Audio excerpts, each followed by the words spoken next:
ہم سورہ بقرہ کی آیت نمبر 19 پڑھیں گے۔ اعوذ باللہ من الشیطان الرجیم، بسم اللہ الرحمن الرحیم۔ او یا دوسری مثال ہے یہ، او کصیب من السماء، او کصیب جیسے بارش، من السماء آسمان سے، فیہ اس میں، ظلمات اندھیرے، ورعد اور گرج، وبرق اور بجلی کی چمک، یجعلون وہ ٹھونس لیتے ہیں، اصابعہم اپنی انگلیاں، فی آذانہم اپنے کانوں میں، من الصواعق بسبب کڑک و بجلی کے، حذر الموت، حذر ڈر کو کہتے ہیں، ڈر، حذر الموت موت کے ڈر سے۔ واللہ اور اللہ، محیط گھیرے ہوئے ہیں، بالکافرین کافروں کو، واللہ محیط بالکافرین اور اللہ گھیرے ہوئے ہے کافروں کو۔ دوبارہ پڑھتے ہیں، او کصیب یا جیسے بارش، من السماء آسمان سے، فیہ اس میں، ظلمات اندھیرے یعنی ایسی بارش جس میں اندھیرے ہوں، ورعد اور گرج، وبرق اور بجلی کی چمک، یجعلون وہ ٹونس لیتے ہیں، اصابعہم اپنی انگلیاں، فی آذانہم اپنے کانوں میں، من الصواعق بسبب کڑک و بجلی کے، حذر الموت موت کے ڈر سے۔ واللہ اور اللہ، محیط بالکافرین گھیرے ہوئے ہیں کافروں کو۔ یہاں پر بارش سے مراد اسلام ہے اس آیت میں، اور گرج اور اندھیروں سے مراد وہ تکلیفیں اور مصیبتیں ہیں جو اسلام کی راہ میں آتے ہیں، اور چمک سے مراد مسلمانوں کو حاصل ہونے والی کامیابیاں ہیں جو اسلام میں ان کو کامیابی حاصل ہوئی۔ کڑکنے والی بجلیوں سے مراد وہ احکام ہیں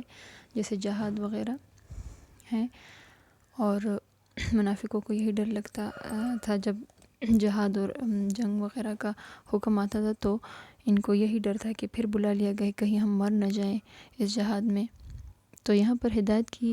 مثال جو ہے وہ بارش کی طرح ہے، جیسے کہ ایک حدیث شریف میں آیا ہے، اللہ نے مجھے علم اور ہدایت دے کر بھیجا ہے، اس کی مثال تیز بارش کی سی ہے۔ یعنی بارش جب زمین پر برستی ہے تو بہت سارا گھاس اگاتی ہے، سبزہ اگاتی ہے، اور اس گھاس اور مطلب جب زرخیز زمین ہوتی ہے تو اس سے ساری دنیا کی ساری مخلوق کو فائدہ حاصل ہوتا ہے۔ تو اسلام بھی یہی بارش جیسی رحمت ہے۔ اب جب کوئی کڑک آواز یا مصیبت مسلمانوں کو پیش ہوئی تو یہ منافق اپنی جان بچانے کی خاطر مسلمانوں سے الگ ہو جاتے ہیں، اور پھر جب معاملہ حل ہونے لگا، یعنی وہ مصیبت ٹل جائے، تو یہ لوگ اسلام کی طرف پیش قدمی کرتے ہیں۔ مگر اللہ کا قانون یہ ہے کہ جو شخص جس حد تک دیکھنا اور سننا چاہتا ہے اسے اس حد تک سننے اور دیکھا جائے، مگر اللہ ہر چیز پر قادر ہے، جیسا کہ یہاں ارشاد ہے کہ اللہ کافروں کو گھیرے ہوئے ہیں۔ اس آیات میں منافقوں کو ہی اشارہ ہے کہ جب بارش ہوتی ہے آسمان سے، یعنی اسلام کی دعوت دیا جاتا ہے ان کو، تو اور جب اس میں مصیبتیں آتی ہیں، تکلیفیں آتی ہیں، تو یہ لوگ پیچھے ہو جاتے ہیں، اور ڈر کی وجہ سے اپنے کانوں میں انگلیاں، یہ اس سے مراد مطلب ان کو ڈر لگتا ہے موت سے بھی، اور مصائب جو آتے ہیں اسلام میں ان سے بھی ڈر لگتا ہے، اور موت کے ڈر سے یہ لوگ اپنی انگلیاں جو ہے وہ ٹھونس لیتے ہیں کانوں میں،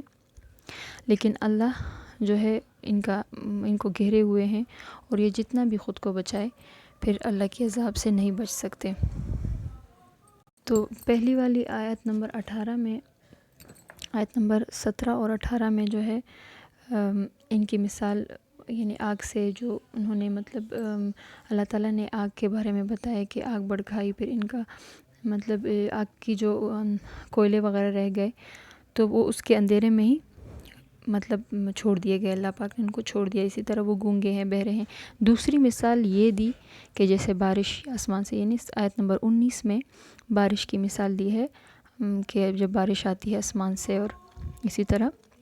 گرج چمک کے ساتھ، تو وہ ٹھونس لیتے ہیں اپنی انگلیاں اپنے کانوں میں، اور اللہ تعالیٰ بہترین احاطہ کرنے والا ہے۔ اللہ پاک ان کو اللہ پاک نے ان کو ڈھیل دی ہوئی ہے کہ یہ لوگ اپنی سرکشی میں اتنے مست ہیں کہ ان کو اپنی اچھائی برائی کا پتہ بھی نہیں چلتا اور نافرمانی کرتے رہتے ہیں۔ آخر دعوانا الحمدللہ۔